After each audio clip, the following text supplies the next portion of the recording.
जय हिंद साथियों, आज की इस वीडियो में हम बात करने वाले हैं बीएसएफ के बारे में। बीएसएफ की नौकरी के बारे में, क्या ये सच में बेकार होती है, क्या इसमें नौकरी करनी चाहिए या फिर नहीं करनी चाहिए।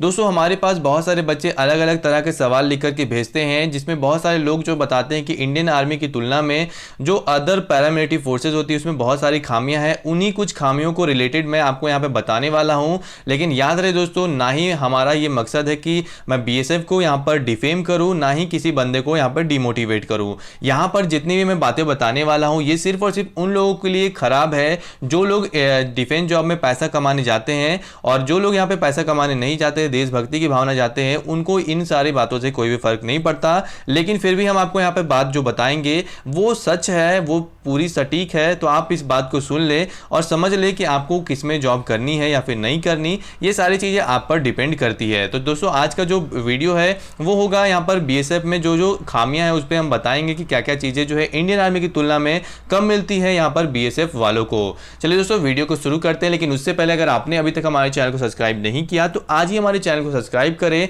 और उसके बगल वाले घंटे को जरूर से दबा ले, तभी आपको पूरा वीडियो मिलेगा टाइम टू टाइम। दोस्तों, यहाँ पे आपको पता होना चाहिए, दोस्तों सबसे पहले यहाँ पर जो बात होती है दोस्तों, यहाँ पर अगर आप बीएसएफ से रिटायरमेंट कह सकते हैं, बीएसएफ को ज्वाइन करते हैं और दोस्तों बीएसएफ से जब आप रिटायरमेंट लेते हैं तो इंडियन आर्मी में आपको इसमें तो पेंशन दिया जाता है इंडियन डिफेंस जॉब में। लेकिन दोस्तों यहाँ पर अगर बीएसएफ से रिटायरमेंट लेते हैं तो आपको यहाँ पर कोई भी पेंशन की सिस्टम नहीं है। अभी जो है एनपीएस डाला गया है, लेकिन नेशनल पेंशन सिस्टम से आपको उतना फायदा नहीं मिलता, यानी कि उतना पैसा नहीं मिलता जितना आपको जो नॉर्मल पहले जो पेंशन मिलता था, जो कि बंद कर दिया गया बीएसएफ में, तो उसमें मिलता है। यानी कि यहां पर जो पेंशन है वो आपको नहीं मिलेगा जो कि इंडियन आर्मी में यहां पर आपको दिया जाता है। इसके अलावा मैं बात करूं दूसरी पॉइंट पर, तो दोस्तों यहाँ पर होता है एक्स सर्विसमैन का दर्जा। यहाँ पे दोस्तों अगर आप बीएसएफ से रिटायरमेंट लेते हैं तो आपको यहाँ पर एक्स सर्विसमैन का दर्जा नहीं मिलता। लेकिन अगर आप इंडियन आर्मी से रिटायरमेंट लेते हैं तो यहाँ पर आपको एक्स सर्विसमैन का दर्जा मिलता है। और अगर आप एक्स सर्विसमैन का दर्जा लेकर के रिटायर होते हैं तो आपको बहुत सारा बेनिफिट मिल जाता है दूसरे जॉब में जाने का।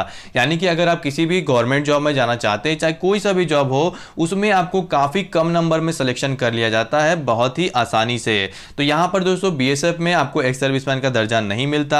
यहाँ पे आप नॉर्मल रिटायर होकर के आप जो है यहाँ पर नॉर्मल अपनी लाइफ में आ जाते हैं वापस। तो यहाँ पे दोस्तों दूसरी यहाँ पे जो खामियां है वो ये है। इसके अलावा दोस्तों यहाँ पर जो तीसरा यहाँ पर निकल के आता है वो है दोस्तों लीव से रिलेटेड। जो यहाँ पे छुट्टियां होती है वो तो आपको बिल्कुल सेम मिलती है इंडियन आर्मी के, जितने 90 से लेकर 100 दिनों का जो छुट्टी होता है वो आपको मिल जाता है देखने को। लेकिन दोस्तों यहाँ पर आपको ये पता होना चाहिए कि इसमें जो बीएसएफ में जो छुट्टी लेना होता है वो थोड़ा मुश्किल होता है इंडियन आर्मी की तुलना में। यानी कि जो छुट्टी मिलती है वो आपको लेने में थोड़ा तकलीफ होता है। बहुत सारे ऐसे केसेस देखे हैं, बहुत सारे ऐसे जो जवान होते हैं बीएसएफ वगैरह के, वो अपनी वीडियोस वगैरह शेयर करते हैं, आपने देखा ही होगा। तो आप समझ सकते हैं कि थोड़ा दिक्कत तो उन्हें होता ही होगा, तभी वो इतना कह सकते हैं टेंशन में रहते हैं, या फिर कह सकते हैं वो परेशानी में रहते हैं। यहाँ पे दोस्तों इसके अलावा जो जॉब ड्यूटी होती है बीएसएफ की वो थोड़ा मुश्किल होती है दूसरे के कंपेरिजन में। यानी कि इंडियन आर्मी के कंपेरिजन में बात करूं उन इलाकों की जो आपने देखा होगा बहुत बार पिक्चरों में,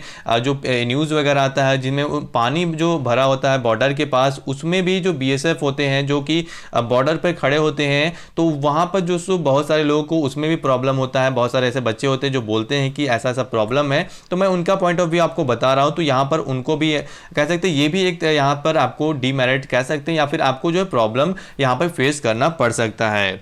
इसके अलावा दोस्तों यहाँ पर सैलरी जो होती है वो इंडियन आर्मी की तुलना में सेम ही होती है, लेकिन प्रमोशन इंडियन आर्मी में जल्दी जल्दी मिलता है। यहाँ पे साल में 2 बार इंडियन आर्मी का पैसा जो है बढ़ जाता है, 700 रुपए 2 क्वार्टर में, मतलब कह सकते हैं हाफ ऑफ ईयर में 2 बार बढ़ जाता है। लेकिन बीएसएफ में थोड़ा लेट यहाँ पे प्रमोशन होता है, तो ये भी थोड़ी दिक्कत की बात होती है। इसके अलावा दोस्तों कैंटीन फैसिलिटी दोनों में दी जाती है आपको, इंडियन आर्मी में भी लेकिन और यहाँ पे बीएसएफ में भी। लेकिन दोस्तों इंडियन आर्मी की जो कैंटीन होती है उसमें बहुत ज्यादा ही सामान आपको मिलता है बीएसएफ के कैंटीन के तुलना में। यानी कि अगर आप वहां से कुछ भी ले सकते हैं, अगर आप इंडियन आर्मी में हैं तो आपको वहां पर सब कुछ मिल जाएगा A to Z। यहां से कि पंखा, cooler, AC, fridge, TV, car, motorcycle, सब कुछ मिल जाता है। लेकिन यहां पर अगर बीएसएफ की बात करूं तो बहुत सारी चीजें यहां पर नहीं मिलती, तो ये भी आपको पता होना चाहिए। तो ये भी एक डीमेरिट यहां पर निकल के आता है हमारे सामने।